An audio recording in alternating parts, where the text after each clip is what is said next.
Ladies and gentlemen, on this special Sunday night edition of War Week Boxing, we have the return of Maestro James Gogue, and we're going to break down Devin Haney versus Ryan Garcia right after the intro.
Holdings proudly presents War Week Radio with 5-decade fight trainer, Coach James Gogue.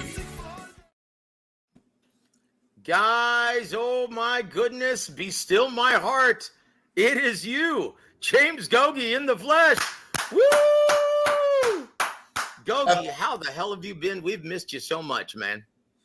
Just, there's nothing not too many things in boxing excite me, nothing to the fight. So, to me, it's like, and yeah. I didn't watch the fights last night, but I heard they were pretty much a dud. So, hey, And, boxing, it's the state of boxing right now. So, I don't want to talk negative about it, but it's pretty bad. Well, maybe you can shed some light because everyone seems to be crapping all over Jared, I'm sorry, what's his name? Big Baby Anderson, Jared Anderson, right? Yeah. And but what can you do, Coach, at the world-class level if a fighter does not want to engage and has that safety-first mentality? How difficult is it to get him out of there within the distance? And it's hard. It's hard. If a guy goes in there just with the intent to survive, you got to pretty much just be on the offense the whole fight, make the referee stop the fight or make him quit and everything. I didn't see the fight, but I just heard about it. The guy was just like a sitting punching bag there, with his hands up, taking every punch, you know what I mean? And it was just a dreadful fight, for being a main event on ESPN, because in boxing, you look around, there ain't no fights on mainstream TV no more or network TV. ESPN's the only one. And, That's pretty sad. The once great sport where it was on ABC, NBC, CBS back in the days when I got into this, where it was mainstream. It was popular, just like the NFL, Major League Baseball, the NBA. Now it's pretty much turned into a niche sport where it's hard to get new fans cultivated into the business from 18 to 35, that demographic, they usually look at. They want to join, to become fans of the sport so it could grow. And when you get crap like that, and it's not good, man. It's not good. It's not a good look for boxing, and there's not a lot of dates on boxing. So when the fights got to be on network TV, they got to be smokers so people get excited. That's right. That's a big black eye for boxing, and you can't blame Brad Goodman or Bruce Trampler. They make so many great matches that once in a while you're going to have a dud. It happens to everybody. It happens. You think a fight's going to be, it's going to be decent, then it turns into a dud. It's just boxing. But I guarantee you that guy pretty much dug his grave. Okay, he'll never be on TV again. Yeah. Are you sure you weren't listening into Brad Goodman's preacher, his speech last night? Because he said the exact same thing. He flew this guy all the way from Europe to do this on network TV in America. Well, I'm going to lose his number in a hurry. Yeah, Brad Goodman. Brad said that. I didn't watch the fights, but it was in Corpus last night. He said that off the record. Well, I guess now it's on the record, huh? Well, I didn't know that. I didn't know that. I didn't talk to Brad. I haven't talked to Brad in a long time, and I didn't know. I just been in the business. I just know how they think, and I just know how they think about. It's a rare opportunity when you get that rare opportunity to fight the main event on national, network TV, to the biggest audience, the biggest sports network audience in America, where there ain't none. There's none. Mm-hmm. It's pretty much, and then you put in a gut like that, yeah. You pretty much, hey man, that guy pretty much dug his grave. Brad's gonna lose his number. What else did Brad say? By the way, I didn't even hear it. Well, I'll tell you after the show, sir. Yeah, go ahead, say it, man. Oh shit. No. He just, he's like, I said, Brad, it's almost like we're cursed. Is every matchup that's been on the big stage in the main event. Yeah. Shakur Stevenson versus Edwin De Los Santos. Oh.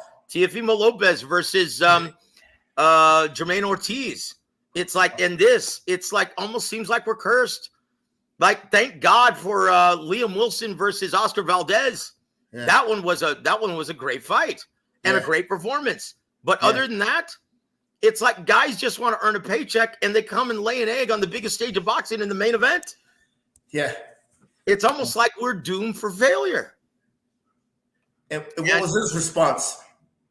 He didn't say a damn thing. You know what that means? Yeah, he knows you were right. Yeah, he was disappointed, man, because that's his reputation on the line. Okay. Yeah, he's got his handprint on that, but it happens once in a while, man. It's like a fighter. Okay, a fighter. He looks good. It's like Inoue, looking good all the time. All of a sudden, he goes a distance and he doesn't look as hot. Okay, it happens. It's boxing.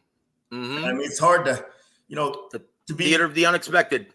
It's hard to be, go 10 for 10. Okay, sometimes you're gonna strike out, and but golly, when you get that rare opportunity to fight on TV. Back then, I used to just preach it all the time. When they had all those TV dates, because it was still rare.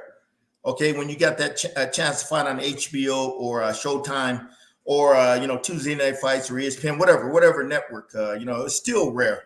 Yep. Now it's fucking oh my God. There's only one. Yep. There's only one network that shows boxing to the mainstream in the US. Well, now ESPN. Well, now on July 20th, we're getting another one. The Big Daddy that has 260 million subscribers all around the world. And they're going to be dialed in on Jake Paul versus Mike Tyson.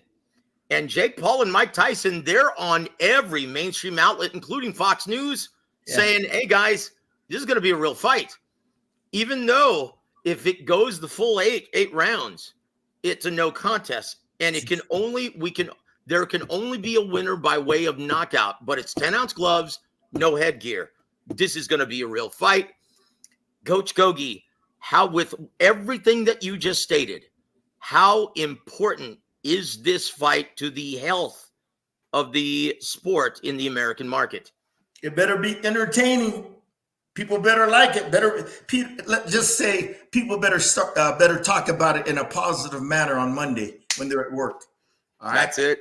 Yeah, they got to create that buzz. Now, if it's a stinker, oh my God, it just could that be the death knell for the sport in the American boxing market? Will never die. It'll just go to a lower level. That's all. And you'll just go to the lower level, but. That fight. I seen the highlights of that fight last night, man. Where the highlights? The guy they stood there. The guy called him out. Hey, right here, don't move. Let's fight. And they started throwing, and he got caught. Oh man, the crowd went crazy. That's what they want to see, Joe. They want to see a fight. They want to see knockouts. Okay. That's what they want to see. And when you're referring to UFC, right? Yeah, UFC. It don't matter. Any combat sport, they want to see a fight and they want to see a knockout. In boxing, it's always been like that. Okay, it's always been like that. That Liam Wilson, Oscar Valdez fight, was a good fight. Stylistic. It was a great stylistic matchup. Both fighters with that temperament, that physical, aggressive temperament. That's when you know you're going to have a good fight, Joe. When you get guys first of all, how I look at when I, being around the business, I know a great matchup when I see it. Okay, when I see a guy, when I see two opponents, they have that same physical, aggressive temperament, meaning they ain't scared to mix it up. Okay, Yep. They want to get it on, and they don't in that hit and not get hit shit like Shakur Stevenson when he fought that Dylan Santos. They want to get it on. Okay, and you had Liam Wilson. You saw him when he fought Navarrete. Okay, Mm-hmm. you seen what a brave warrior he is, and and Oscar Valdez. You know what you get. Okay, Yep. When you turn on the TV, you know what you're gonna get. You're gonna see a guy balls to the wall, all heart. Guy with a physical, aggressive mindset. A guy that wants to knock you out. Okay, a guy with an explosive counter check left hook, an explosive right hand. He got hammers in them hands where he can hurt you. Okay, a guy with a big heart, a guy that's willing to fight through adversity. Okay, when he fought that overweight fat pig Scott Quigg, okay, he broke his jaw and fought majority of the rounds with a broken jaw. That's right. It takes a fighter with a special type of character to do that. And Oscar Valdez, he will always have my respect, no matter what he does for the rest of his career in boxing. That fight right there, it cemented his legacy that this guy is a real fighter and a Arturo Gatti throwback. Okay, Mickey Ward type throwback, old school type throwback like Lamada, Sugar Ray Robinson, the guy Bobo Olsen, the guys back in the days who were true warriors. Okay, guys that that had a closed eye, a busted lip, cut, blood coming down their face. No big deal. They still fought. They knew it was their responsibility to be a fighter. Okay, to fight, and part of being the requirements of being a fighter back then is when you got hurt, no big deal. You fought through that adversity, whatever it was, a cut, you got dropped, you got buzzed in the round. Okay, you got a fighter that's just physically rough and tough, and he keeps coming at you. You hit him with your best shots, but you maintain your composure and poise and fight through those tough times in the fight. Okay, and no matter, like I said, no matter how difficult the circumstance, got to maintain the composure and poise like a champion and fight through those tough moments and overcome. That's what makes a great fighter. A fighter that has the ability to overcome adversity, whatever it is. And that Valdez, he like I said, I don't know the guy. Have I met him? Probably one time or so, but I don't know the guy personally, but I just know he's a fighter. Okay. He's a real fighter and everything. Not too many guys are like Valdez in boxing nowadays, man, that will, bite down when the going gets tough and everything. You know what I mean? Plus, nowadays, man, safety cautious referees or commissions will stop the fight and everything. You know what I mean?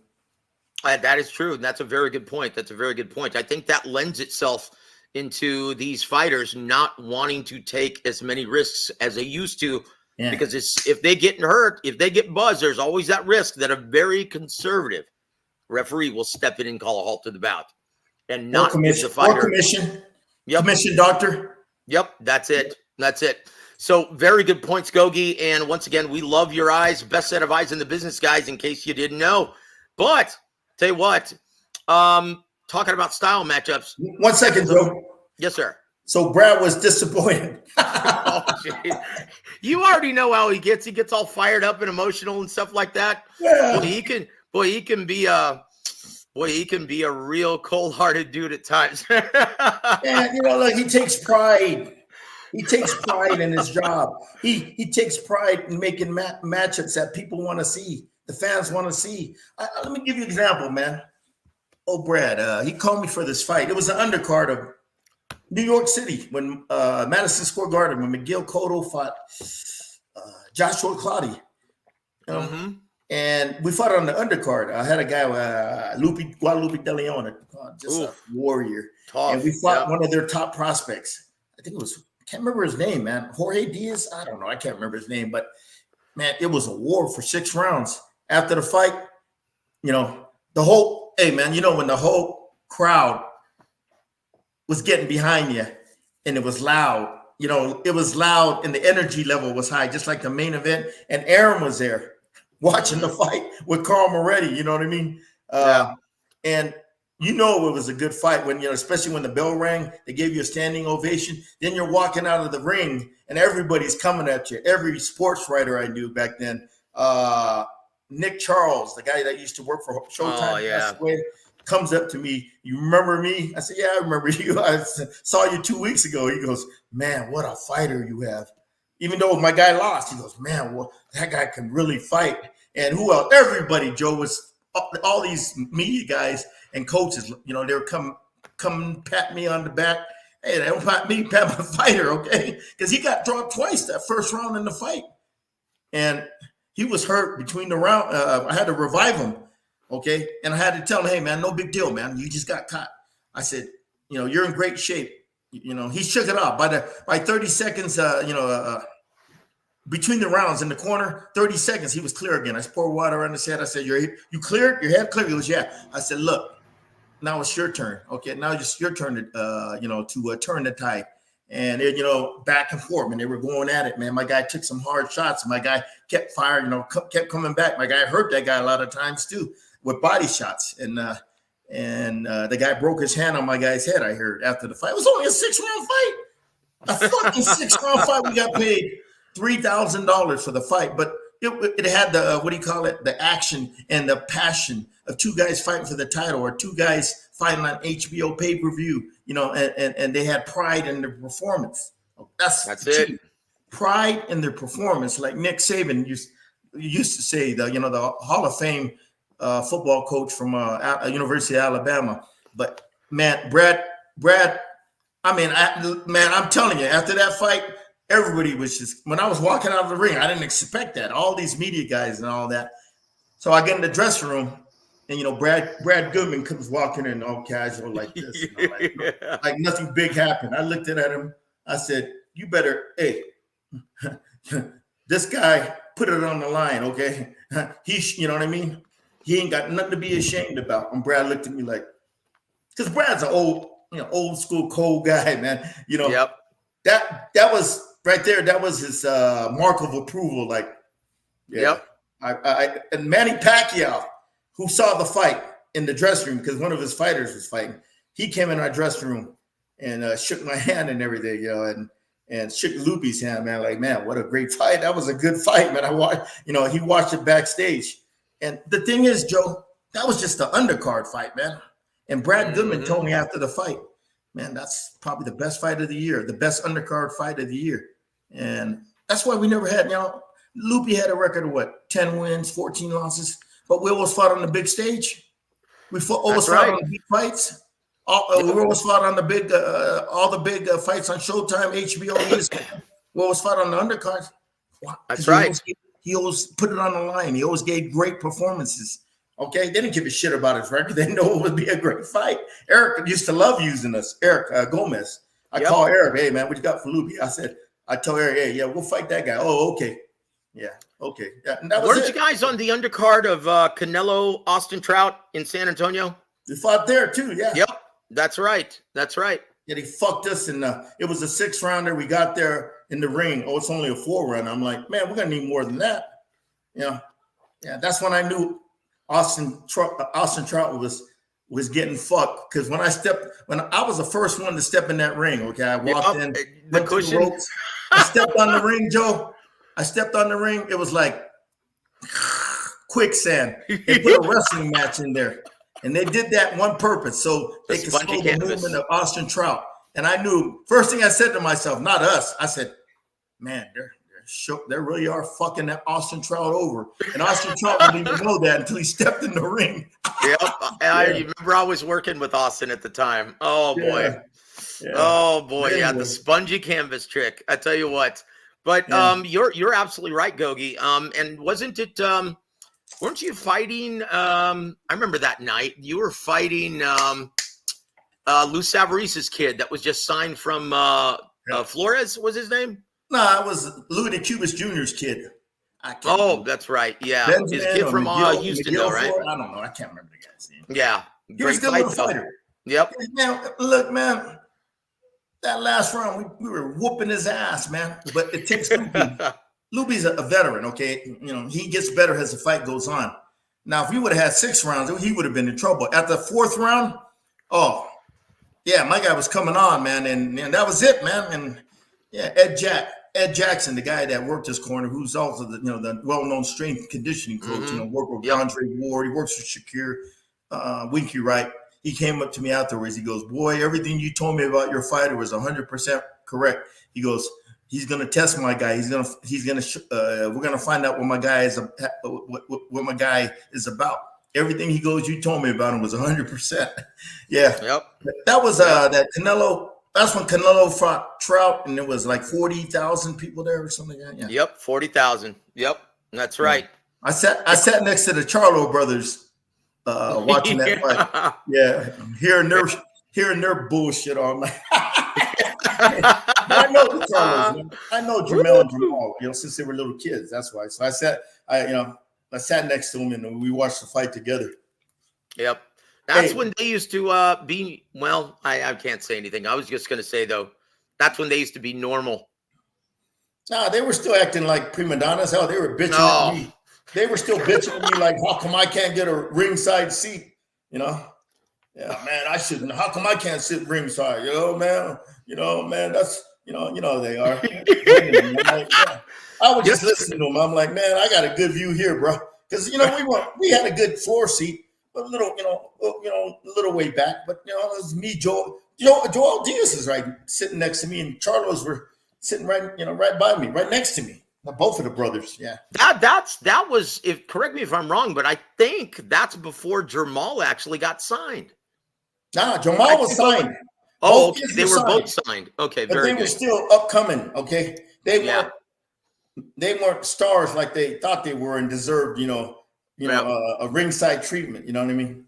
Yeah, the first time I ever met him was in the undercard of a top-ranked card in Houston, Texas, at the Reliant Arena, and they had not been signed yet, and they were just starting out their pro career, and they were both very, very humble, and that's when I was working with Mickey Bay, and that's why I was there at the top-ranked card. Oh, yeah, I was there that night. I don't remember that. I probably saw that night. That was Chavez versus who's forget about it? What's his name? The guy from Rhode Island, the guy that was on the Contender. Oh, yeah, I know you're talking about. Yeah, you know what I'm talking about. Really fun fighter to watch. That was Chavez Jr. Peter Manfredo Jr. Yes, my man. Yeah, boy, that's a cool guy and a fun fighter to watch. Yeah. But guys, it's let's say hello to our dear friends in the chat, and then we'll get on with the main event of the evening. Talk about style matchup. We'll see if Coach Gogue thinks this is a favorable style matchup for pay-per-view fans. We'll see. We'll talk about everything, guys. That's coming up as soon as we say hello to our dear friends in the chat. It's been a while. IOTBA, Corey Bradshaw, welcome to the show, sir. What up? He says, what's up, fellas?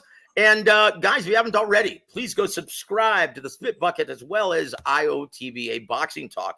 They do a great job. He also says, preach, coach. Yes, indeed. And he says, tell coach, I love the hat. You tell him yourself, my friend. That's his Rangers, baby. Yep, he's from the DFW area, so he's a big Rangers fan. And the World Series champs, it's been a long time coming. I can't believe that the Rangers won it and the Cowboys haven't won it since, 95. Yeah. Oh, boy. 30 years. Yeah, don't rub it in, coach. Yeah. Don used to love the 49ers, and we used to always make fun of each other. Yeah. Intense rivalry. Intense. Yep. And also my brother G Fucking Boxing. Welcome back, Coach Gogue, the greatest of all time. I can't argue with that. He definitely has the best set of eyes in the business, and boy, he's the wise sage. And we're lucky, very fortunate to be featuring him tonight on Sunday night, War Week Boxing.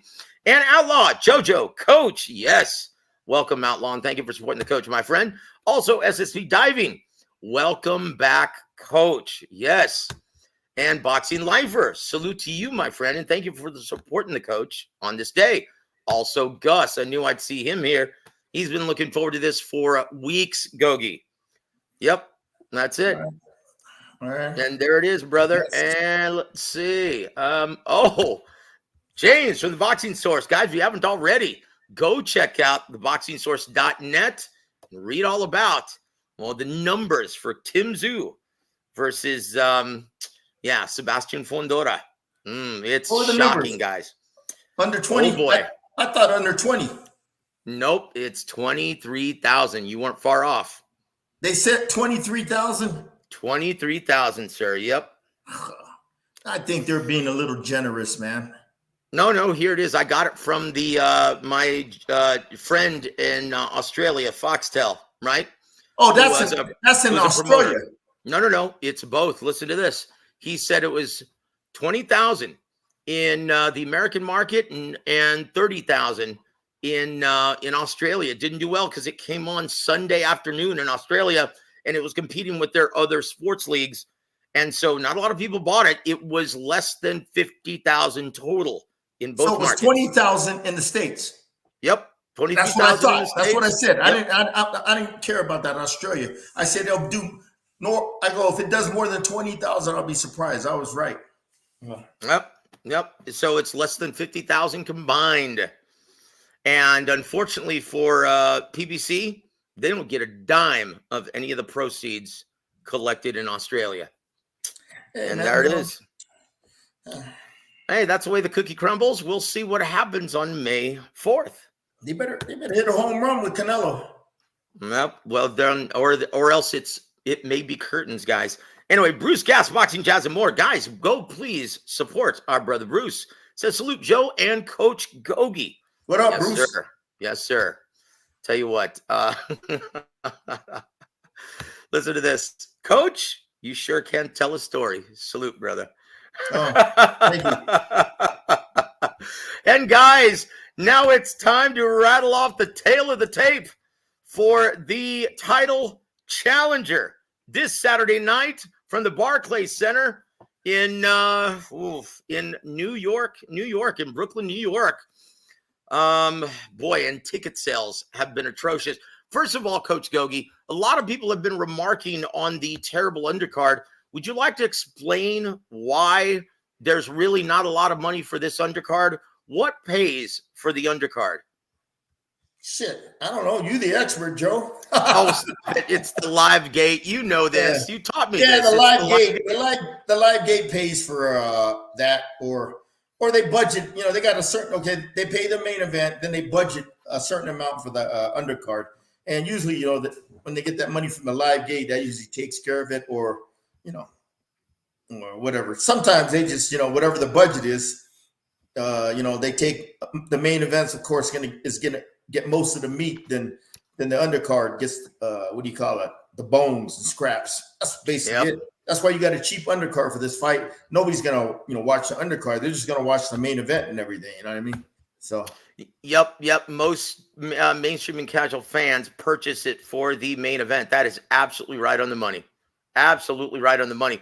Hold on real quick. I'm going to select something real quick, okay? I'm going to pull something up to show you.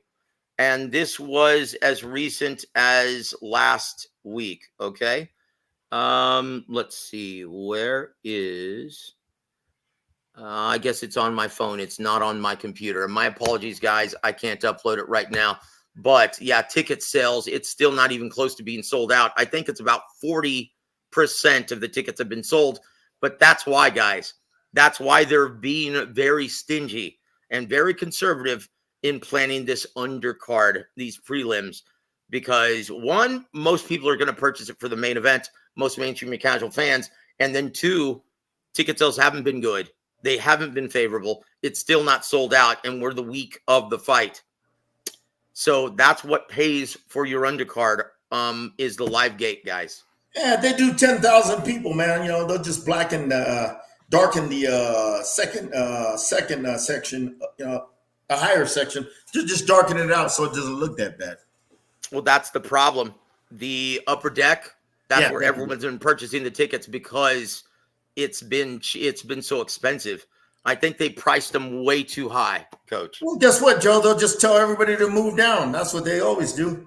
Yes, sir. That is absolutely right. That is absolutely right on the money. And that is a very good point, Coach. Yeah. Very good point, sir. And yes, James has the beat. Yep. Just under 50% sold. Wow. So how many is that? 50%? How many does that place hold? It holds about 18,000, sir. So there's 9,000. Oh, that's shit. Better It's than home I of the thought. Brooklyn So they'll Nets. probably do another 3,000-4,000, 5,000. So they might get 12 to 14,000. You know. Yep. Long as Well, the crowd let's is slightly on TV, okay, then the areas that are empty, you darken it out so it doesn't look empty, and it looks like a good what do you call it? A good presence, for the people watching the fight. Because there ain't no worse feeling in the fucking world when you're watching a fight and there's an empty fucking arena. Yep. Oh boy. Oh my God. Matchmakers hate that. TV people hate that. I'll give you an example. One time we fought in Florida. I had my heavyweight back in the days. Playbay, Lawrence. We fought Robert Daniels. And some fucking Venice, Florida. Yeah, it's on the west, right down the road from St. Pete. Little retirement place, man. And we fought in this I don't know, some big hockey place where they made boxing when they made it boxing that night. Or I can't remember, but there was probably 200-300 fucking people there. I remember before the fight, the announcer was going, everybody moved down to the first and second and third rows. And there was still room. Okay. Because I remember Zab came to the fight. And he was on the front row, man. And they had to fill up those first 3 or 4 aisles just to make it look like that they had a lively, big crowd there. But in reality, there was only like 300 people. The other 90%, 95% of the arena was empty. And there's not a worse feeling in the world, or when you're watching the fight and there's nobody there watching it. There's no excitement. Okay, so they had to create that atmosphere where they brought everybody, first 3 or 4 rows, and they darkened off everything else. Yeah, that's my first experience on learning about that shit. Yep, and there it is. I tell you what. Oh boy, yeah. We'll see what happens, though, guys. But it's a big fight week, and so to start things off in a very resounding manner. Here's the tail of the tape for young Ryan Garcia. King Rye is going to come to the ring at age 25. Fights out of the orthodox stance. He stands 5'8.5" tall in the center of the ring. Fights behind a 70-inch reach. Originally from Victorville, California, now resides in L.A., home of the Angels. And he comes into the ring with a fine record of 24 wins, 1 loss, 20 big wins coming by way of knockout. Coach Gogue, what's there to like about Ryan Garcia? What are his strengths and weaknesses, sir? Oh, one thing I forgot to mention, Joe. Don Chargan always said, when you got a hot matchup, it's not a hot matchup unless you put it in the right location. Okay, that's right. New York is not the right location. Okay, fight for this. Vegas would be fine. West Coast or LA. Then you probably get close to a sellout, and you would create a lot of excitement and buzz. Okay, both them guys ain't from the East Coast. This is a West Coast fight. That's where it's going to maximize his, what do you call it, potential in the form of gate revenue, excitement, buzz created, and that's nothing but good exposure for the sport. So yeah, a great matchup don't mean nothing unless you have it in the right location. Would make sense. That's right. And Don Chargan always told me that, because back in the days he told me when he had Tony Lopez, a big draw in Sacramento, hometown hero. And he used to get calls all the time from the casinos in Atlantic City. Oh, bring Tony over here, man, and we'll put it on NBC. And Don goes, why would I want to do that? Why would I want to, take my guy who's a big draw here, 15,000 plus tickets all the time, creates a lot of buzz and excitement, and bring him over there to a stale casino. You know what I mean? Where his fan base is over here in the Sacramento area. He knew where Tony. It made sense for Tony to fight in the Sacramento region only. But anyway, yeah, that's just for education about you people out there listening in. A good fight, an exciting matchup doesn't make sense unless it's in the right venue. But as far as Oakland, what's that guy's name? Garcia. What does he bring to the table? He's fast. He's explosive. He's got a great counter chop, left hook. That's his biggest weapon. He can hurt you at any time with that left hook. Okay, he's explosive and everything. Okay. Besides that, he ain't got shit. Limited skills. limited boxing IQ. Okay, if the fight gets tough, he showed me his heart. He'll quit. All right. Yeah, but he can punch, Joe, and he's explosive. He can hurt you at any time. Okay, but as far as skills, real boxing fundamental skills, how to use your jab effectively. Okay, how to set up your combinations with your jab. Okay, how to think in there. Okay, how to adapt. Okay, he hasn't shown me that. He hasn't shown me, the basic fundamentals of being a fighter. Okay, that's the shit, amateurs, learn. The footwork, he's long and rangy, man. His jab should be, with his athletic talent, his jab should be one of the best in the business. If he knows, if he had the IQ and knew how to use it, okay, look, the talent and the skills, the talent and the skills there, but he doesn't have the boxing IQ and knowing how to use his jab to make his offense more effective, to make his defense more effective. But if he only learned how to use that jab, it would set up that counter check left hook he likes to land all the time. Okay, that's the only thing he looks for, Joe, is to land that big left hook. And that's one thing when he fought Gervonta Davis. Gervonta Davis was looking for that all night and was just dropping right down under it. Didn't even let Garcia hit him with that punch. And once he took that away, he had nothing. Okay, he had nothing. But that's it, man. Physical, as far as physical tools, yeah, he's explosive, quick hands, quick twitch muscles. Okay, explosive counter check, check left hook that can hurt you. Yeah, that makes him a dangerous fighter. But as far as skills, that's what's going to win. That's what wins at the highest level. Skills and boxing IQ. That's what wins the big fights at this level. He ain't got much, man. I mean, shit. You saw it in the Tank fight, and of course, the Balls, a battle back from adversity. What did he do? He got hit with that little bullshit hook. He laid down like a dog. Yeah. And I tell you what, Joe, if he goes out there and quits in this fight like he did the Tank Davis, it's perfect time for Golden Boy to say, adios. You damaged goods, brother. Oh boy, damaged goods. And this is his last fight for Golden Boy too, I hear. You're telling me. Yep, that's right. And oh boy, they may be in the Kobayashi Maru, because I don't know how. Well, look, the Mexican fan base, they supported him in dramatic fashion against Tank Davis. And how did he repay them, Coach Gogue? He quit the ring. Man, that guy complains about everything, man. The poster boy for being a prima donna. Complain. I don't see why Oscar put up with this shit this long, man. Oscar has a lot of patience with that idiot. I haven't seen Oscar in a long time. I don't talk to him. Unless I see him. I'll say hi. His brother, we communicate a lot. His brother Joel, his right-hand man back in the days. But Oscar, I'm just knowing Oscar. I know what he's thinking, man. Like, man, this guy's a pain in the fucking ass, and good riddance after this, especially if he loses badly and quits. Oh, he ain't gonna have much of a career. Yep, and there it is. This could be the last chance saloon for Ryan Garcia at this level. We'll see what happens, guys, but that's a perfect segue into the tail of the tape for Devin Miles Haney. The Dream is going to come to the ring at age 25. He fights out of the orthodox stance. He stands 5'8" tall in the center of the ring. Fights behind a lengthy 71-inch reach. Originally from San Fran, Cali, he now resides out of Las Vegas, Nevada, and he comes into the ring with a perfect record. 31 wins, 0 losses, 0 draws, 15 big wins coming by way of knockout. Coach Gogue, what are the strengths and weaknesses of Devin the Dream Haney?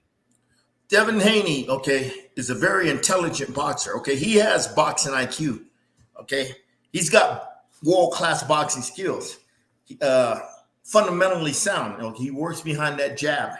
He's got one of the best jabs in boxing. Fast, sharp, and quick.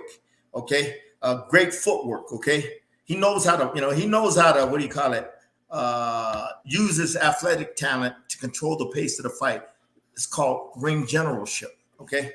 But everything's off his jab, okay? And he's a smart fighter. He doesn't make too many mistakes and gets hit with stupid shots.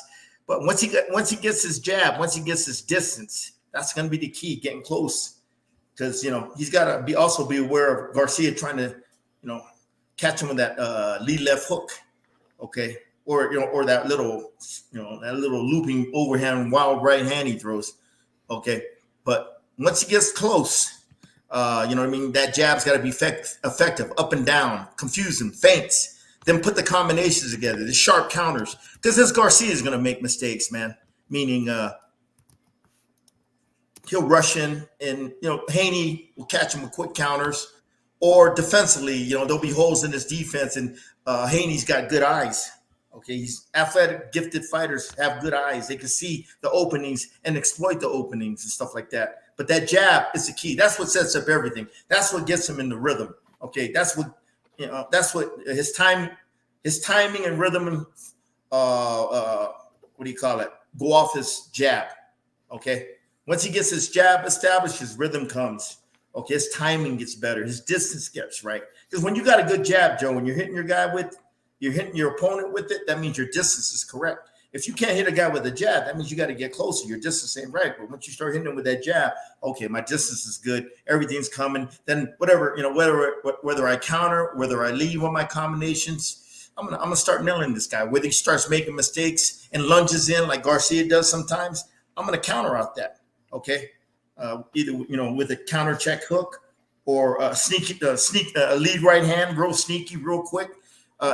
Haney, though, the jab is going to dictate everything, man. His ability to control the fight with that jab, upstairs, downstairs, mixing it up along with feints. Once you start hitting your opponent with good jabs and controlling him with jabs, then once you start feinting him, boy, he starts becoming hesitant. He starts, getting off his game plan. He starts being more concerned what you're going to do instead of what he's going to do. You start becoming more defensive.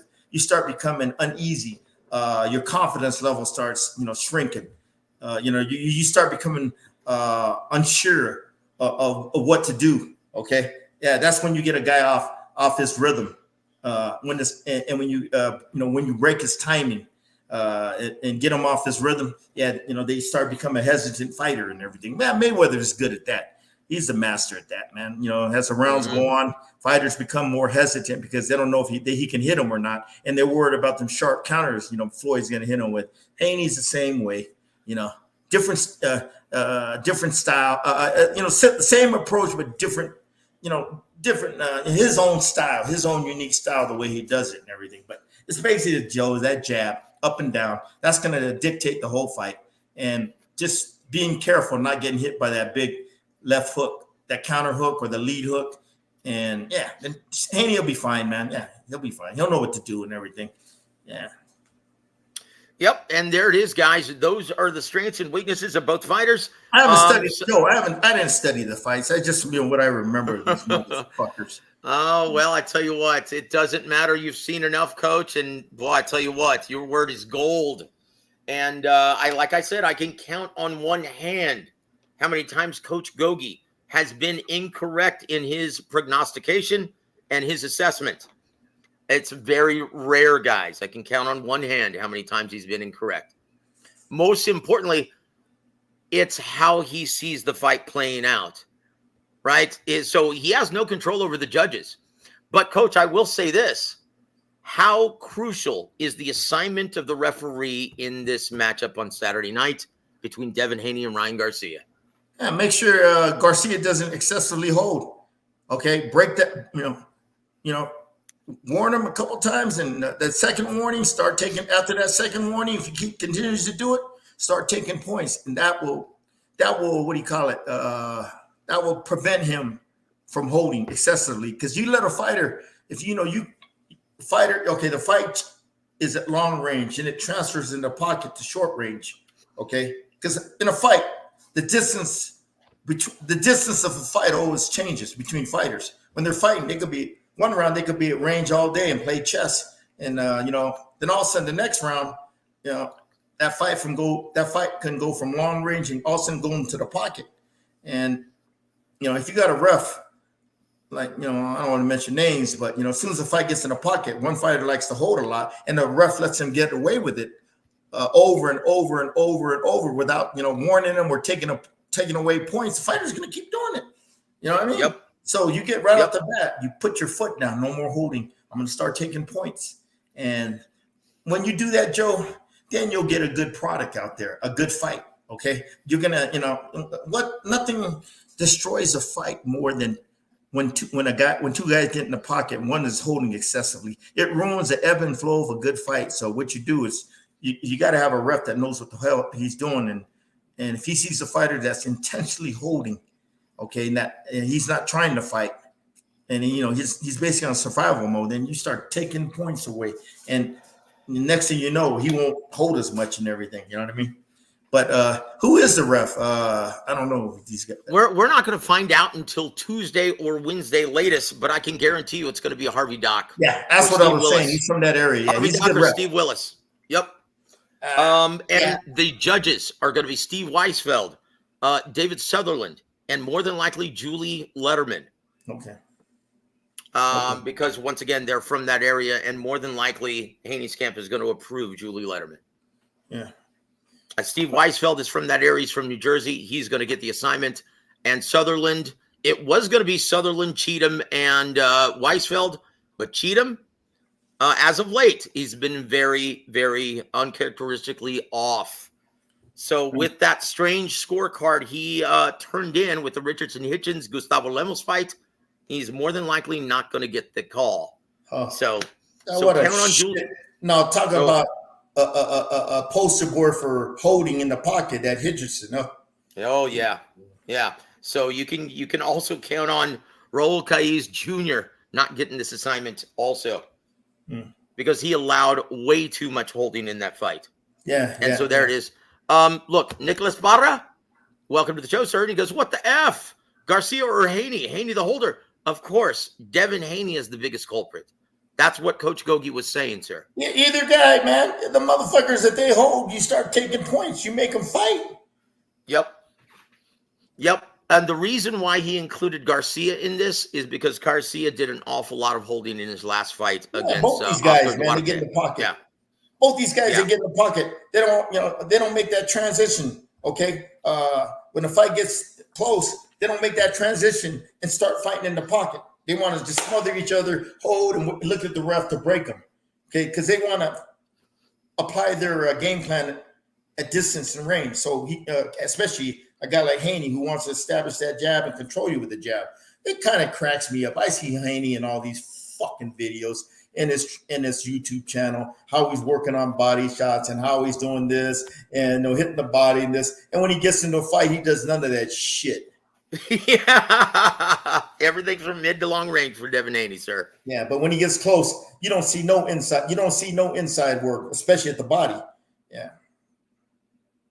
Anyway, yeah, Nicholas, you got a point. Yeah. It's not only Garcia; it's both of them. Both of them chronic holding, smothering bitch motherfuckers. Okay. Yeah. Guys, look. He must not watch Devin's fights. Yes, he does. Coach Gogue watches everything. Guys, he's very familiar with both fighters, so just stop it, please. Guys. He holds a lot. I rarely see him work inside. Yeah, that's right. Lomachenko, he had to work a little. He did. It was a good fight. He didn't hold. That was an excellent fight. He didn't hold nearly as much, and a lot of that had to do with Lomachenko's footwork. Yeah, it's very difficult to grapple with Vasyl Lomachenko because he's constantly moving in and out like a sewing machine, moving in and out of the pocket, and he's very difficult to time. He's torture for a prolific counterpuncher. Yeah, this is why Floyd never wanted him to fight Tank Davis to fight Vasyl Lomachenko when he was on his way up. Yeah, that's the primary reason. Yeah, I'm sure he saw all of that Gary Russell Jr. footage. Yep. It's hard to counterpunch. It's hard to counterpunch a fighter with good footwork. That guy that knows how to move in and out of range. Because when he's right when you're ready to counter, he steps out of range and you miss your target. It's difficult, man, to fight a guy that steps out of range, takes one step back, 2 steps back when you're trying to counter. Okay, that a guy that's smart and using his footwork will take away your ability to counter and everything. That's why if that happens, I tell a fighter, hey man, quit trying to counter him, press him. Okay, take the fight to him, walk him down, then counter when you're walking him down. Okay, because he'll be in range for you to counter. But you just standing there, you waiting for him to throw something, you slip and try to counter, and he steps back out of range, you're gonna miss, and it's gonna throw your timing and rhythm off, and you're gonna get frustrated. So okay, this motherfucker want to, and this is where you gotta have boxing IQ. You gotta adjust. Okay, he's gonna try to, every time I counter, he's gonna try to step back, so I can't hit him with a flush shot. So I'm gonna press the action, and when I press the action, okay, if he tries to throw, that's when I'm gonna counter. I'll slip and counter. You'll have a better chance of doing that when you're pressing the action, and I call it applying intelligent pressure. When you're closing that distance, then you can start applying that catch counter or slip counter tactic. Yeah. And there it is. And round 1, I should have known, sir. I know you're always very respectful and always support the coach. So my apologies, sir. Yeah. So my mistake, brother. My sincere apologies, sir. And here it is. G Funky Boxing says, Coach, is punching with Haney a good strategy since he doesn't? Well, he's not really a knockout artist. In fact, I can't even remember when the last time he knocked someone out. Excellent. Is that a good strategy? That's the best to me. If you got a physically gifted fighter and he's got the edge on you on hand speed, the best way to counter him is to punch at the same time he punches. It's like punching with him, meaning you're fighting a guy. Once you have a sense that guy's throwing punches, you start firing with him. Pitbull Cruz does that very fucking good. Isaac, Pitbull Cruz. Yep.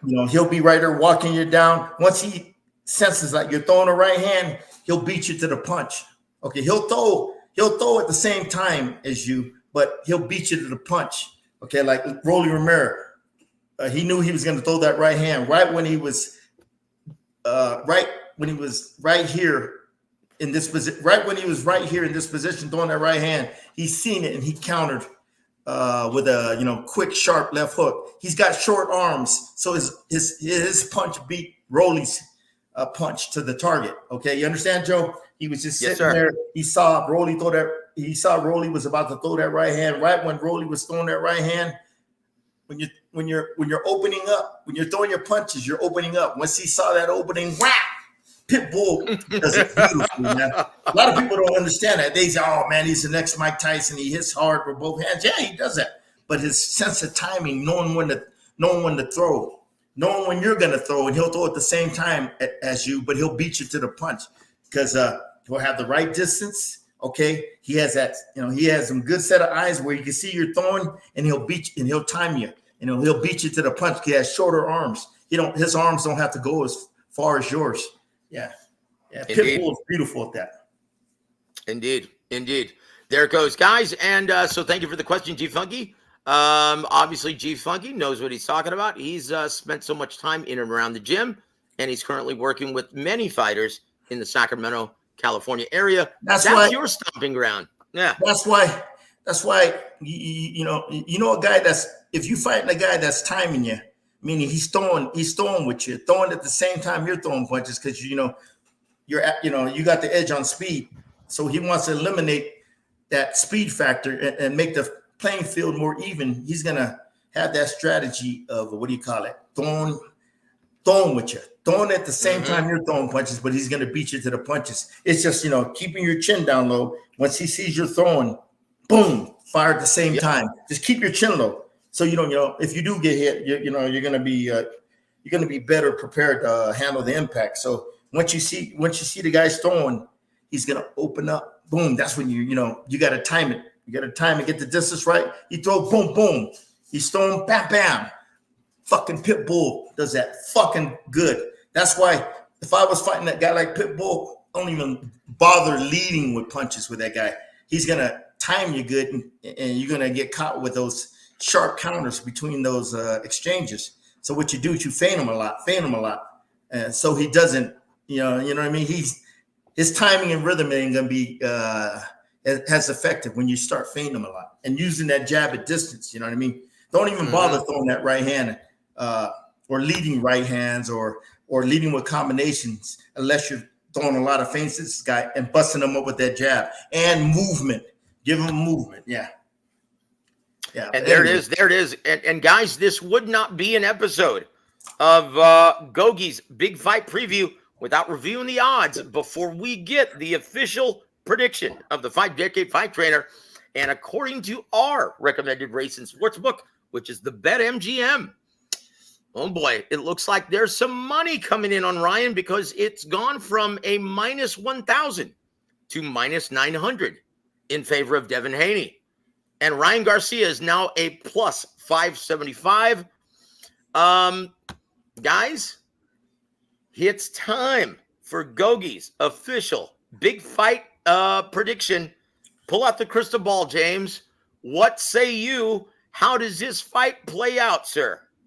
Once Haney starts establishing his jab, okay, once he has a gauge, Garcia's quick-handed, okay? All right. When you got a guy with quick hands, you got to adjust your eyes to his speed. Make sure you don't get caught with that lead left hook, his jab with the right hand. Now, from what I've seen on little videos I've seen, Garcia's coach, James, is trying to neutralize Haney's jab by countering back. You see a lot of them on his videos. James is throwing a jab at him, and he'll pick and jab back, pick and double jab back, move. He's doing that to neutralize that jab of Haney because he knows you can't let Haney be successful in controlling the fight with that jab. So how do you do that? You counter it effectively. So is it gonna work? Fuck no. But anyway, once Haney gets that distance, okay, and his eyes adjust to that speed, he sees everything, and he starts working that jab. Everything's gonna flow off it. Everything comes off it. Whether he's countering, whether he's leading with punches, okay, where he's setting up his combinations, everything's off that jab. And his footwork, his ability to move, he's got quick feet. He can move in and out, and he can circle around you, move at angles. But anyway, yeah, Haney, it's the jab, establishing that jab. Then everything will come off it, whether he's countering, whether he's leading with punches. Start hitting that body with Garcia, too. I would. He don't like it down there, okay? So, the left hooks to the body when you got range or that sweeping right hook to the body. And, when you get inside, rip them uppercuts on Garcia because he's fundamentally horribly flawed in the pocket. He'll square up, lean over.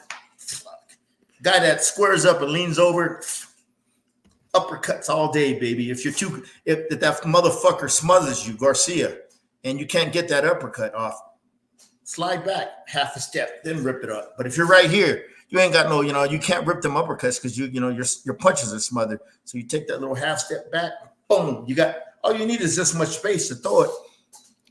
Bam, bam, then come back with the hooks to the body.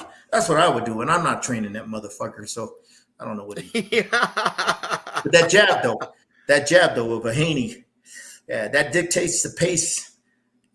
That's for him. That's what controls the fight. That's establishes his ring generalship. Just like in the fucking Prograis fight, I knew that shit was gonna happen because I thought he was a superior athlete, athletic, gifted fighter than Haney. Better footwork, better hand speed. Oh, you mean than Prograis? Yeah, Prograis. And I thought the jab and his movement would give Prograis problems, which it did. Prograis couldn't set his feet like he wanted to because of the movement. He kept on turning them, moving them in circles and everything. Hit him with sharp counters. And kept popping that jab in his face, up and down. Very intelligent fight that Devin employed against Prograis. And Garcia is less of a fighter. Like I said, he's physically gifted, fast, explosive punching power. But when you get to this level, you got to have more than that, baby. They can neutralize. A smart fighter knows how to neutralize all that. Okay. And there it is. So what is the drum roll, please? What is the official James Gogue prediction for this fight on Saturday night between Devin Haney and Ryan Garcia? Ryan Garcia gonna get his ass whooped.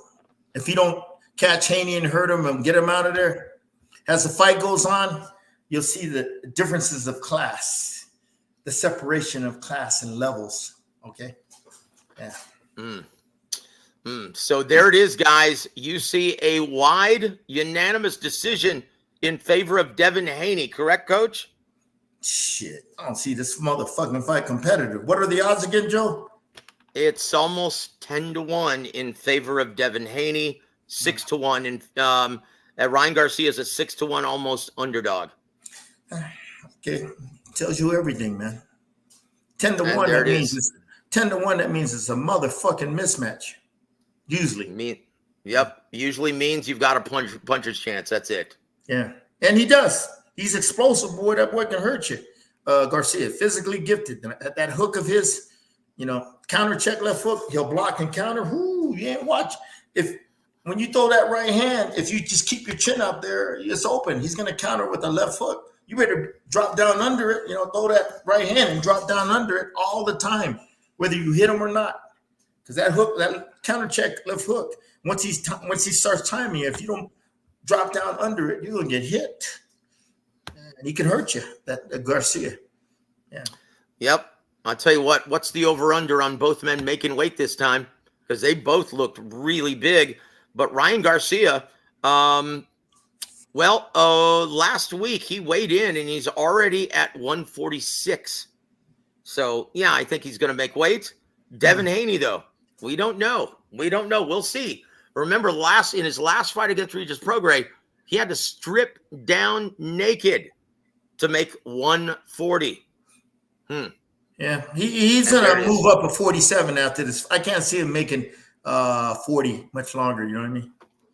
Well, he said he wants to try and unify and become undisputed champion at 40 as well. I can't see him facing either Pitbull Cruz or Subriel Matias. Can you, Coach? Yeah, them are tough. Them are tough. Can he keep him off with that jab and this foot movement? That's going to be hard to do because Pitbull Cruz, he's very intelligent. Okay, he takes his time. He's horrible cutting off the ring, just terrible. But you know what I mean. He finds his range and distance, and Matias is the same way.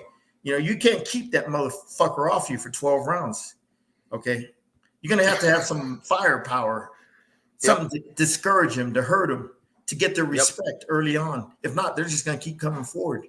Yeah. Yep. So. And good luck hurting Pitbull Cruz at low center of gravity and no neck. Yeah. He keeps his chin. He keeps his chin tucked in very, very well. That's why he doesn't keep his chin out there. You know what I mean? Yep. And there it is. There it is, guys. 10-1. Those are bigger odds than Zoo versus Fundora. Why isn't the Colt complaining? My word. Miss B, welcome to the show. It's been a minute. Coach James, I heard you slapped a fighter in the face for eating Cheetos instead of training. Is that true? Shit. I heard you slapped a fight eating Cheetos. I don't know. I probably did, man. I don't know, man. Yeah. I probably did. I probably did. Yeah, because I when it's time to train, it's time to train. Okay, and you don't do stupid shit like that. Eating Cheetos right before you're training, putting that poison in your body. Because when it's time to train, it's time to train. Meaning you have your A game mentality, getting ready to train. Okay, meaning your focus. Okay, your energy level. Okay, your discipline. You're ready to put into work. Okay, every day is an opportunity to get better. Don't waste a training session. I always tell my guys. Okay, every day is an opportunity to get better. Even if you're only getting better by this much, you're still getting better. Okay, that's it. And don't be doing something stupid by eating Cheetos or Coke and all that crap. You know what I mean? Because you in order to train with a high level of intensity and a high energy level and the focus and discipline, you can't have bad fuel in your gas tank. You got to have high octane fuel. Okay, you don't do stupid shit like that, man. I probably did. I might have, yeah, man. I probably did, man. Yeah. And there it is. There it is. Thank you for the question, Miss B. And she says, Coach James, a real OG. He's still got the tag on the cap too. Yeah. Woo! Here, Nicholas, here's a little lesson in the business. He said Pitbull won't take that fight because he's PBC. He's protected. No. He's Manning Pacquiao Promotions. Sean Gibbons is in charge. If the money's right, that motherfucker ain't gonna say no, especially if they offer him a good 7 figures. Now remember, Sean Gibbons, his unified champion, just went over to Japan to fight Inoue, right? Last year in December. Sean's all about the money, baby. He know he ain't gonna make no money nowhere else. Sean's all about the opportunity and all about the money. Yeah, hey, Sly, you just cut the tail end, my friend. Thank you for visiting the coach, sir. We appreciate you being here, brother. And in case you missed it, guys, once again, please hit the like button for the coach, right? Here, Miss B has another one. James Sensei, what do you say when a fighter comes into your training camp, but he acts lazy and don't want to do basic training routines? I call his manager and I tell him to get him the fuck out of here and send him back. That's happened to me before, man. This one Venezuelan fighter came here with a bad attitude, didn't want to listen. I called his manager, get him the fuck out of here. I shipped him out the next day. Yeah. Correct me if I'm wrong. That's a gentleman who fought Jerron Ennis, wasn't it, in Atlantic City? No, that was another one. Okay. This recently that happened. And okay. No, man, I'm too old for that shit. I'm too old to be putting up with these motherfuckers and their bad attitudes. If they ain't got the right attitude, the right mindset when they come to camp, and they don't want to listen, I ain't got time. I don't give a shit how talented you are. This guy was a good fighter. He could have been a good fighter if he would have listened to me and put in the time and gave me if he would have put in the time and gave me the time to put in to work with him, to develop him, to bring out all the natural God gifts he had that were raw. Okay, basically he had, I can see he had a lot of raw talent, but it was all raw. He needed a lot of work to polish up all that raw talent to develop him into world-class skills. But yeah, when you got a shit attitude, I told him, man, it ain't gonna cut it. Have a nice day. There it is. And I told that motherfucker, you're gonna regret it. I was giving you the golden opportunity of a lifetime. When you get back home, you're gonna find out. He called me 3 months later and asked me, hey man, can I bring him back and this and that? I'm like, man, you had your opportunity, bro.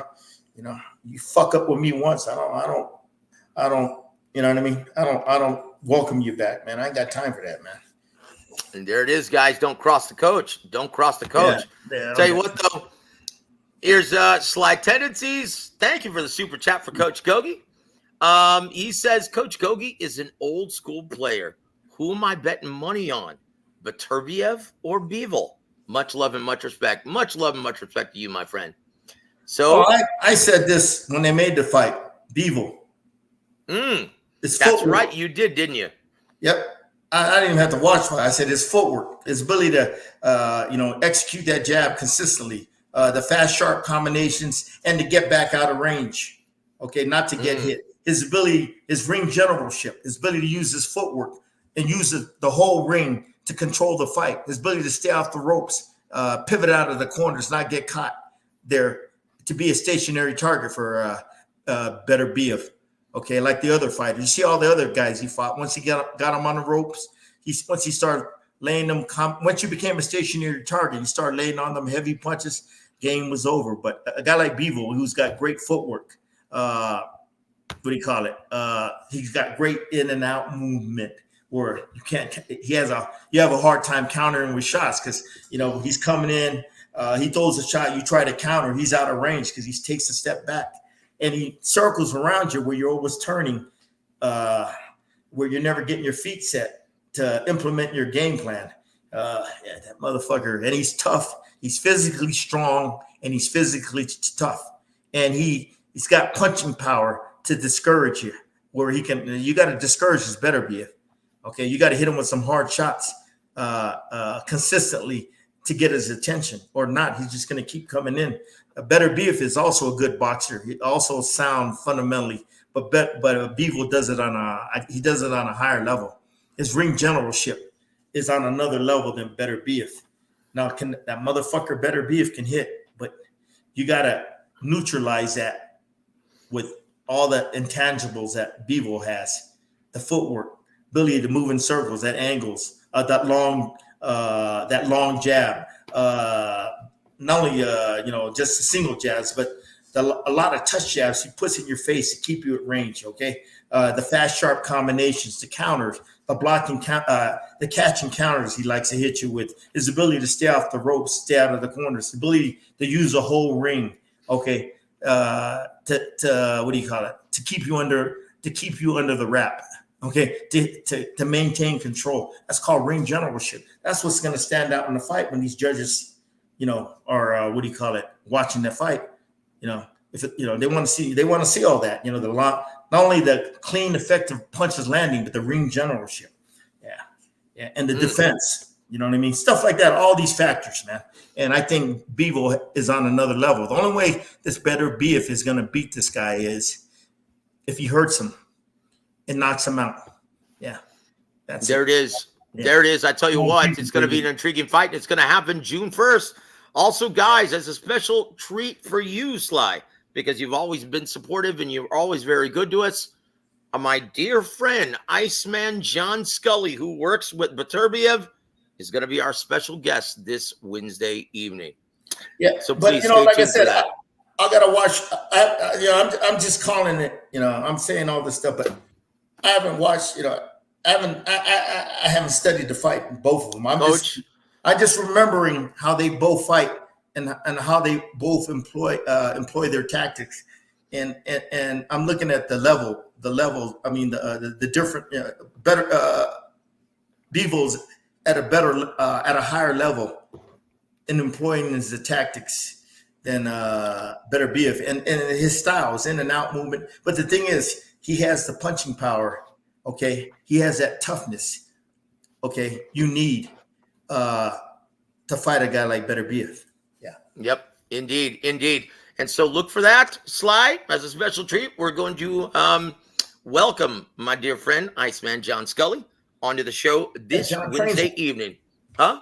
John trains him and Mark Ramsey trained Better Beef. That's right. And so that's why we're bringing him on the show now before they actually fly within a couple weeks to Saudi Arabia. They're supposed to get over there a month before the fight to get acclimated to the time. It's very smart. Yeah. So he's going to be coming on the show this Wednesday evening. Can't wait to pick the brain of the Iceman, John Scully. Tell you what, he's a great guy, always very entertaining. Can't hold the candle, do you, Coach? John's a great guy, man. He's a very, very, very intelligent boxing guy. Yeah, he is. He is a very underrated trainer and just a great guy. But, Coach, for my money, you're the most entertaining gentleman I've ever heard in breaking down the X's and O's. Now that Emmanuel is gone, you are second to none, my friend. Thank you. Appreciate that. But that's a fight. When's that fight, Joe? June the 30th? June 1st. Oh, shit. That's right. Yeah. Right. So that's why we're getting Iceman on this week, because they're going to fly out in, I think, 2 weeks. They're going to fly out to Saudi Arabia to get their bodies acclimated to the time difference. Hopefully, Bevo does the same thing and doesn't show there the week of the fight if they're smart. You know what I mean? Boy.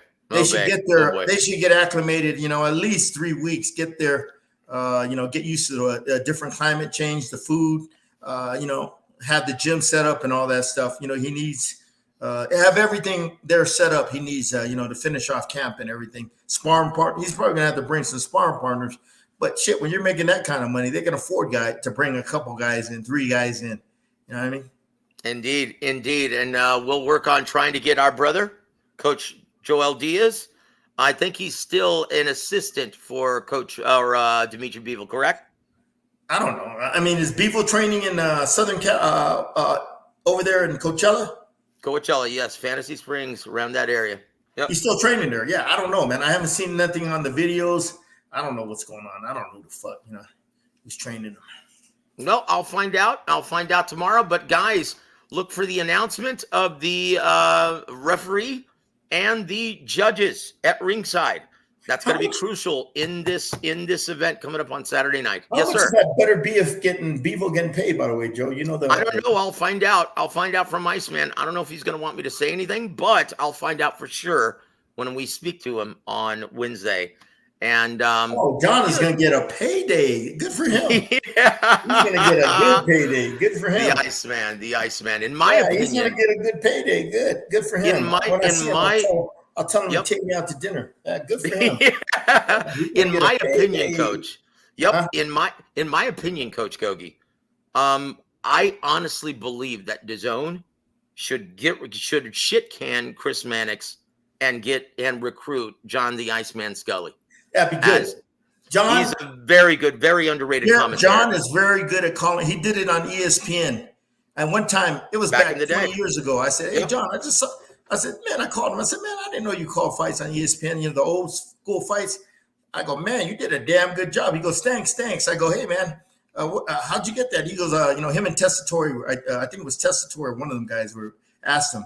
And I said, "Have you ever did that? Did you study the fight?" He goes, No, the fight was just there. I just called it like I saw it." I said, "Man, you did a damn good job.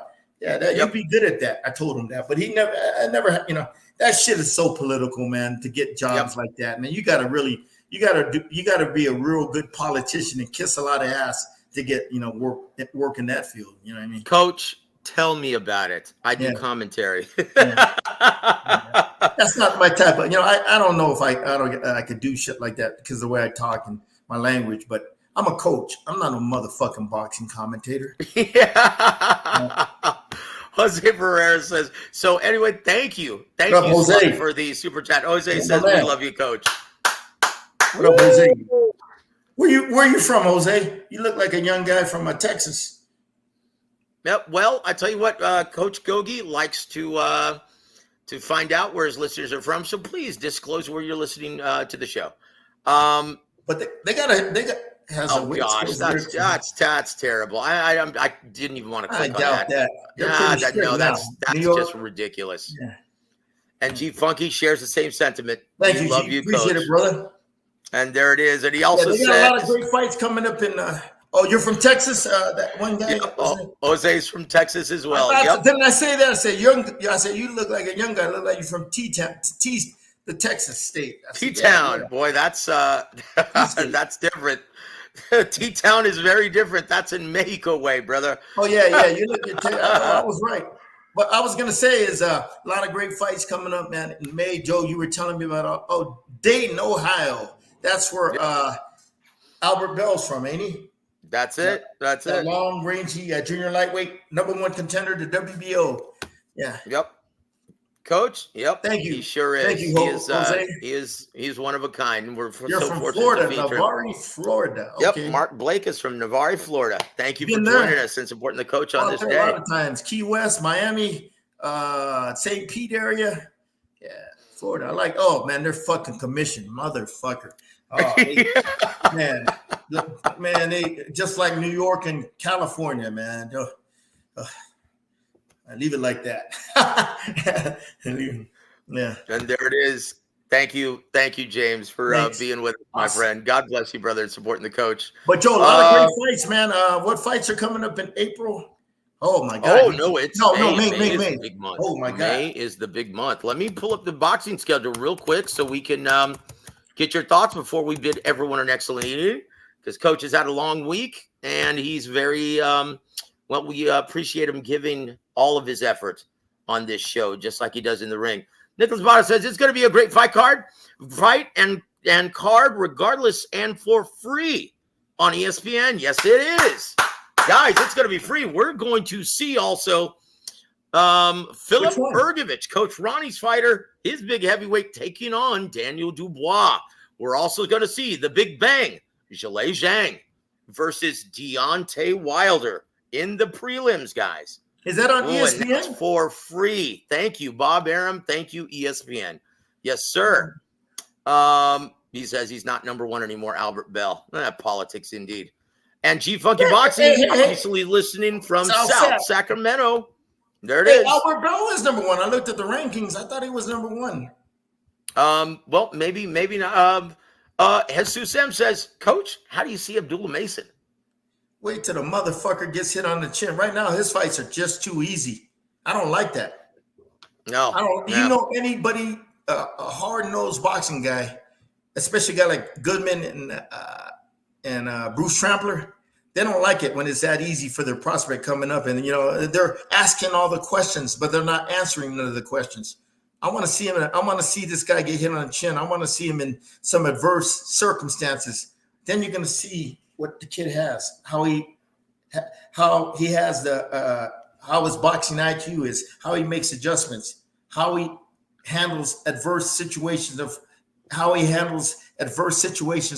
in a fight, meaning keeping his poise and composure, making those adjustments, keeping his calm and cool, weathering, how he weathers the storm in a fight when he's hurt, and how he, basically how he makes adjustments, how he adapts when an adverse circumstance comes in a fight. And you never know when it's going to happen, man. It's all sunny. Right now, it's all been sunny, no clouds above for this kid. It has been great. He's asking all the questions and not answering no questions. But there's going to be a time, Jesus, I don't care who you are, that moment of truth is going to arrive. You get hit on the chin, you get hurt, you get cut. You're in a difficult fight. Okay. How does a fighter handle a difficult moment in a fight? How does he handle adversity? How does he mentally, think? Or how is his boxing intellect to, overcome that difficult moment, adverse circumstance in a fight? That's what I want to see. He's in a tough fight. Hey, let me see how he makes his adjustments, how he changes his game plan. Okay. What is he going to do different offensively? Okay. What is he got to, is he going to make the right decisions in the fight? Okay. To make those right adjustments, stuff like that. I want to see. Right now, I see a guy that's physically talented. Oh no, can't question that. Explosive. There it is. Explosive, fast punching southpaw. But shit, they've been one-sided fights. There's gonna come to a time in a fight where boom, he's gonna hit a wall. That guy he's fighting across from you ain't gonna go down when you're hitting him with your best shots. Okay. Yep. We'll see. There it is. But he's getting matched by Brad Goodman and Brad is the matchmaker of the kid, so he's getting he's a talent to keep an eye on. Abdullah, he's one of the young upcoming stars in boxing. Him and that other guy, top rank guy, Vargas' son, Emiliano. Yeah, Emiliano. Yep, the best of the fighting Vargas sons. Yep. Oh yeah, without a doubt. Yeah, he's got that. You can see he's got that elite level ability.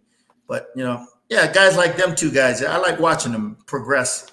But like I said, Don Chargan always told me, you gotta wait till they get hit on the chin. Yeah. Well, that's how Roberto Diaz got the axe from Golden Boy, because he did not put Ryan through the 4, 6, and 8 rounds correctly. Okay, that's why they're all in this situation easy now. Fights. Yep. All easy fights.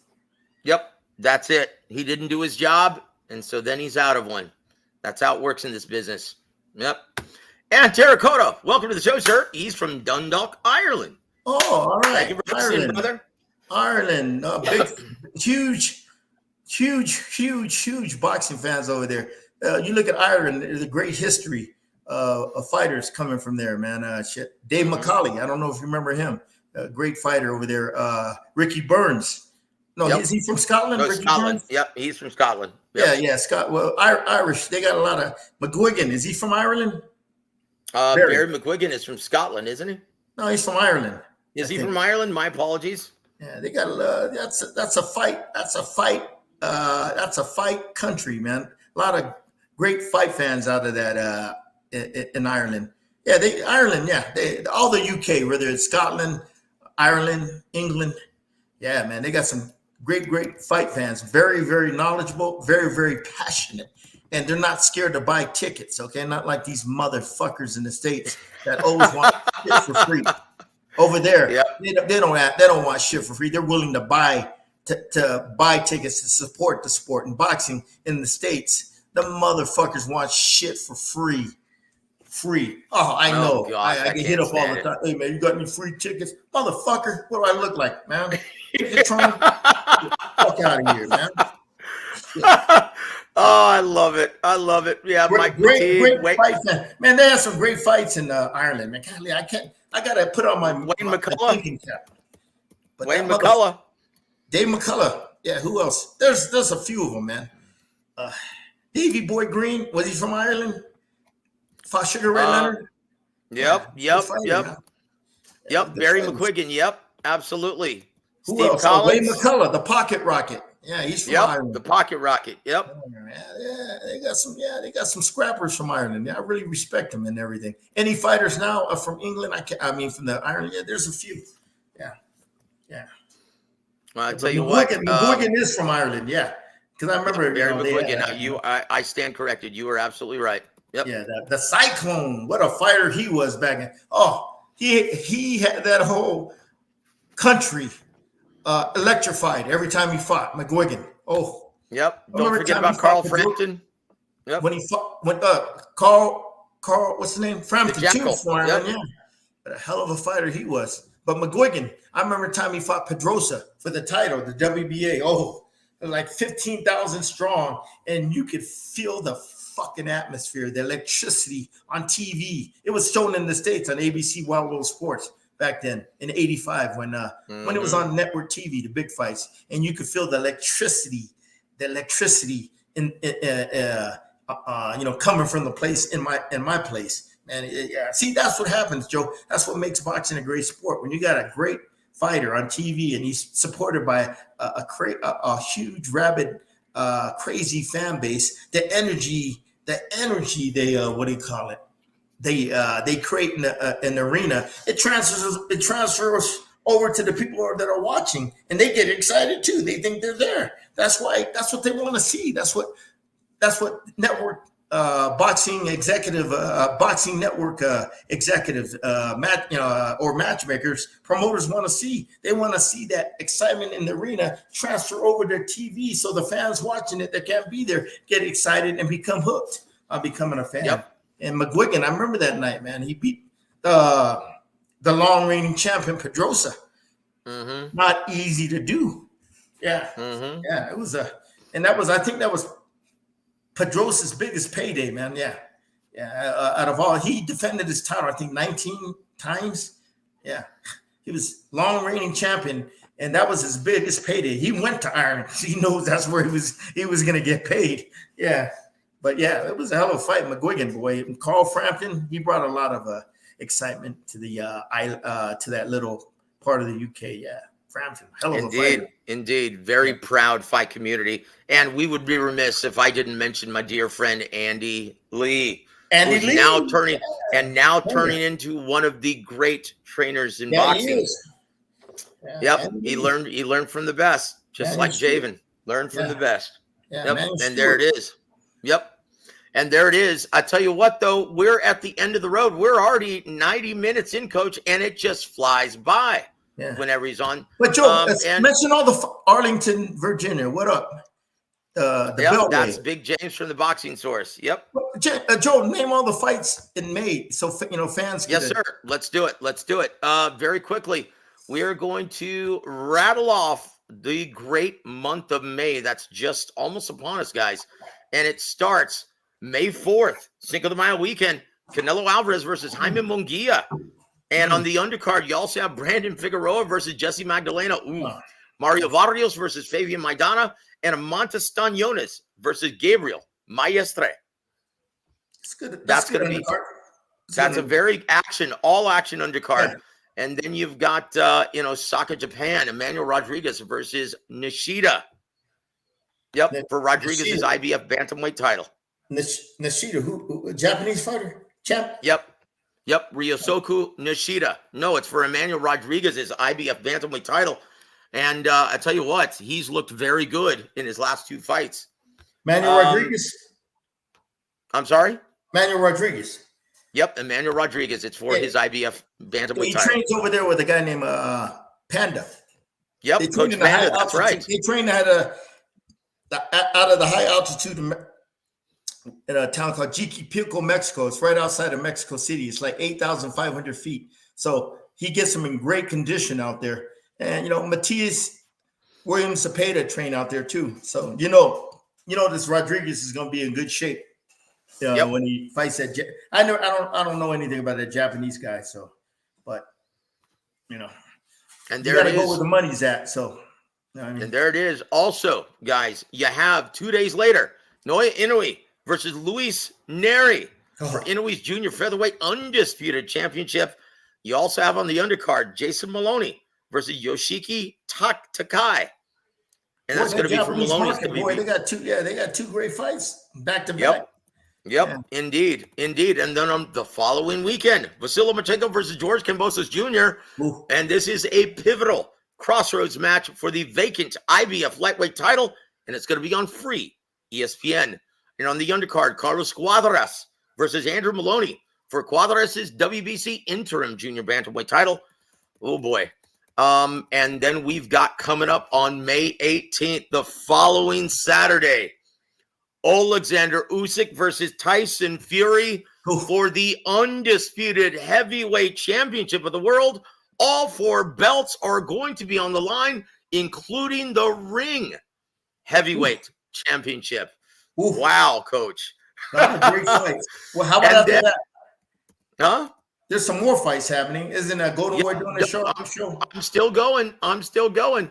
And then later on that evening from San Diego, California, Manuel Navarrete versus Dennis Brenchik for the vacant WBO lightweight title, again on free ESPN. And more than likely, they're going to replay the fight as well. Go ahead, sir. That's always must-watch TV, Navarrete. One of my favorites out there. One of my favorites. What's the name? Manuel Navarrete. Yep, Manuel Navarrete. Yep. And then on May 25th, you've got Josh Taylor versus Jack Catterall. I think that one is postponed. Is that correct? Josh Taylor versus Jack Catterall from Leeds. Then you've got May 25th in Quebec, Canada. You've got Christian Mbili versus Mark Heffron in your super middleweight. Also, Arslanbek Makhmudov versus Junior Fa. Yeah, we don't care about that. Let's see. And then June 1st, Dmitry Bivol versus Arthur Beterbiev. Wow, guys. And that's for the undisputed light heavyweight crown. Thank you, Saudi royal family. And then June 15th, you've got the return of IBF 140-pound badass Subriel Matias versus Liam Paro, making his, Puerto Rican debut as the IBF junior welterweight champion. What date's that? That's going to be on June 15th, sir. Puerto Rico. Yep, Puerto Rico. Fight and another small country with a rabid fan base. Tradition. Okay, they got tradition. They got a huge rabid fan base. It's going to be a lively atmosphere there for Subriel in his return to Puerto Rico. Yep, it's going to be an amazing evening of boxing. And then in June 29th, the big one, Juan Francisco El Gallo Estrada versus Jesse Bam Rodriguez from the Alamo City. That's going to be for Estrada's ring and WBC junior bantamweight title. Okay. That's a solid one. Yep. Where's that fight going to be at? Oh, my gosh. It should be in San Antonio, the Alamo Dome, but in Eddie Hearn's infinite wisdom, it's in Glendale, Arizona. Jesus. That's what I did when I found out. I shook my effing head. Like I said, a great matchup only makes sense if it's in the right location. San Antonio, that's a good fight. And there it is. Here it is. Last comment of the evening. Then we have to bid Gogue a very good evening. And want to thank everyone for joining us tonight. And guys, if you haven't already, please hit the like button for the coach. And Miss B, last comment of the night says, Coach James, if only all coaches were as strict as you, maybe then we'd start to see fighters actually fighting the best instead of cherry picking. No, it ain't me. It's the people that above me that control who fights. If they tell them, hey, this is who I want you to fight. If you don't take it, boom, we'll move on to the next guy. I don't have the ability to make fights on TV. It's the people that's beyond my pay grade. It's the people above me, the boxing TV networks. Okay? No, she's criticizing other coaches that don't put their foot down and are merely the yes men. That's what she's saying. You know, I mean, I got fighters right now. I watch who they fight. They're coming up, so I don't, I try to, I prepare them to, I watch who they fight. When they're in the developmental stage, I watch who they fight so I could get them to that stage. Once you get to that stage right here, like, me and Joel De La Hoya were talking, forget about it. It's time to fight. But, when you're at this stage right here, you got, it's good to, pick the certain styles, the certain matches, and not overmatch your guy. What I'm trying to say, he might not be ready for that type of fighter at that level yet. But as you're going up the ladder, once you get to that stage, then hey, you got to fight, man. There ain't the babysitting is over with, man. Okay. Yep. Yeah, it's good if you got to know how to, match your Top Rank does a great job and everything, man. They're the best currently. Tell you what, though. Mark. But when you're at the preliminary level, and you're putting, oh man, why you want to fight a fucking war in a 6 or 8 rounder, man? And it's gonna take a lot out of your guy. You know what I mean? And it's gonna, what I'm saying is, you got a guy in a 6 rounder or 8 rounder, you're putting him in a war. Unnecessary. Why? The money's not right.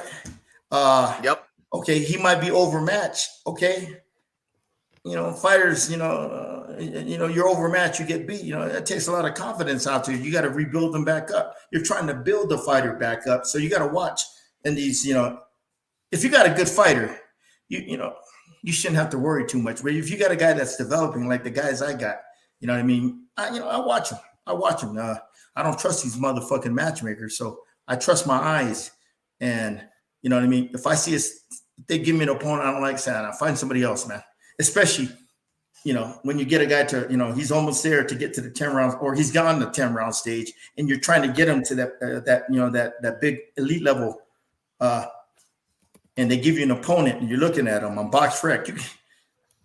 I can pretty much see. A lot of guys don't know how to read Box Rec. I can. I could look at the guy, and I could see. If it's going to be a tough fight or not. But if if they don't give me no tape on the guy, how the fuck, how the hell am I going to plan? Especially how the hell am I going to prepare a game plan if I don't know how the guy's going to fight? I look everywhere on YouTube. I can't find no fights of the guy. And you want me to take a fight against a guy I don't know nothing about? That's a fucking risk. Yep. Okay. I want to know who the fuck I'm fighting so I can prepare a game plan on how we're going to beat him. Even, that's just me. I'm not just going to take a fight. Oh yeah. We'll take him. What I'm trying to say, I don't want no fucking surprises fight night. Okay. All right. There it is. And last one absolutely has to be the last one, though. Coach is on a strict schedule. But Mark from Florida says, Coach, do you have any fights coming up? Yeah, I'm still in the minor leagues with my guy. I got a guy fighting June 15th. They pushed the fight back again. So I'm just, we've been training since January. So, every time the fight gets pushed back, you got to give the guy, you don't want to burn him out and keep him in the gym all the time. You burn the kid out. So fight gets pushed back 2 weeks, I'll give him little play time, I call it. Time away from the gym to recharge himself. So when we have like 8 weeks to get ready for a fight, I can get him back in the gym. And in the meantime, I just tell him to keep his weight down and, do his little road work and, just don't do nothing. When I give him a little time off, don't do nothing. Just stay in shape. Okay. So when we do get back into camp, you know what I mean? We're not behind the 8 ball, we're already ahead and we could progress. Okay, we can. Instead of you coming to camp out of shape, no, that's nothing. Pisses me off worse when a fighter, when we're getting ready for a fight, he comes up to day 1 in camp, he's out of shape. I want you in shape. Okay, yep.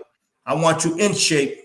Okay, so we could get ready for a fight, not out of shape. I want your weight in control. And to me, I can't babysit these motherfuckers all the time. Okay, it's up to them to be a professional and have the discipline, live the fighter's lifestyle, to stay in shape. Doing their road work, shadow boxing, going to the gym or whatever, on their own. You know what I mean? Or going to the fitness center. Doing strength and conditioning workouts, staying in shape. Okay, I can't babysit them. They gotta want it more than me, and I can't watch these motherfuckers 24/7 unless they're in camp with me. But when they go back home, they got to be a professional and keep the focus, keep the discipline, and that they're professional fighters. And stay away, from the drinking, the drugs, you know what I mean, and all the other distractions that prevent you from climbing up the ladder. Okay, in this hard, tough business, they got to be professional. And so, when I give a fighter time off, I expect them to be an adult, being a professional, and keep the discipline and the focus and the hunger on our mission, and stay in shape, not get out of shape and everything, man. But fighters don't understand that, man. They get out, they go home and they lose focus, meaning they don't train, they start drinking, they start eating all the bad foods, their weight gets heavy, they come back, they're out of shape when they come to camp. I'm like, oh, Jesus, we're behind the eight ball. When they're in camp, I expect them to be in shape so we can move forward, we can progress to the next step, not being stuck in the mud and getting them in shape and getting the fucking weight off the first 4 weeks, stuff like that. But anyway. Yeah, that's disrespectful, Coach. That's a waste of your time, because anyone can conduct a fat camp. You want to work on strategy and improving their skill set. Yeah, that's it. Yeah. Yep. Yeah, I want to. Yeah, exactly. Because with that first phase of camp, man. Yeah, well, I want to get ready for a fight, not get the fucking weight off and get you in shape. First phase of the camp, I want to start getting ready for a fight, man. So that's at home, you should have the discipline, the professionalism, to stay focused, stay in shape, eat the right foods. You know what I mean? Yep. One of my fighters gets it. Another one, he's. Yeah. Well, I tell you what. Williams, who's that? Last one, it was Dion Williams, one of your fighters. Nah. Well, I tell you what, Adam Hurley, first time here. Thank you for joining us tonight and being here for the coach. And please don't forget to subscribe so you don't miss an episode. You, Adam. We've got Gossiping Rick Glazier coming up tomorrow night. We've got our dear friend Coach Ronnie Shields on Tuesday, and then we've got Iceman John Scully on Wednesday. Hey, We've John, got a full week. You forgot May 31st. Tank Davis and Benavidez No. That's nope. It hasn't been announced yet. And you know why, Coach? Canelo. Yep. It all hinges on whether or not Canelo is a commercial hit. Why do you think tickets haven't gone on sale? And the date's been pushed to June 22nd. Oh, that fight got pushed back to June 22nd? Yes, sir. So it's not May 31st? Nope. June 22nd, my friend. So they're waiting for Canelo, huh? Yep. They're waiting to see if Canelo is a commercial hit. If it doesn't breach the million mark, then yeah, there's a very good possibility that PBC could be OOB out of business. Okay. And there it is, guys. There it is. So once again, guys, for all the latest boxing news, and well, I'll tell you what, Adam shares our sentiment. Glad to be here. Nice to see you, Mr. Gogue. Where are you from there, Adam? Where are you listening to the show, sir? He always likes to say, and D-Ray, welcome to the show, sir. What it do? What up? Thank you for supporting the coach. And Miss B, thank you for being here for the coach. We really appreciate it. But, Coach, we're going on an hour and 45 minutes, brother. Yeah. I'll tell you what, Adam, I hope you're planning on seeing a war between Jesse Bam Rodriguez and El Gallo Estrada. Yeah, that is going to be a great fight. You can't miss that. That's going to be right there in your neck of the woods, my friend. Please go support that brilliant prize fight. Care of Matchroom Sports and DAZN. Tell you what, Coach, any parting shots for our listening audience? Now, hopefully this fight, the undercard is not that good, but hopefully this fight's somewhat entertaining. This Haney, Garcia. So, we'll see what happens. Yep, I tell you what, if it doesn't sizzle on the big stage, well, you're going to hear about it from Gogue next Sunday. Yeah. You don't want that. Tell you what, Coach Gogue, thank you once again for being the gracious co-host and giving us all of your valuable time. We are truly the beneficiaries of that. And guys, on behalf of the living legend, Coach James Gogue, I'm Joseph Heron. You've been listening to War Week Boxing. Have a great week, everybody.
Holdings proudly presents War Week Radio. Fight trainer Coach James Gogue.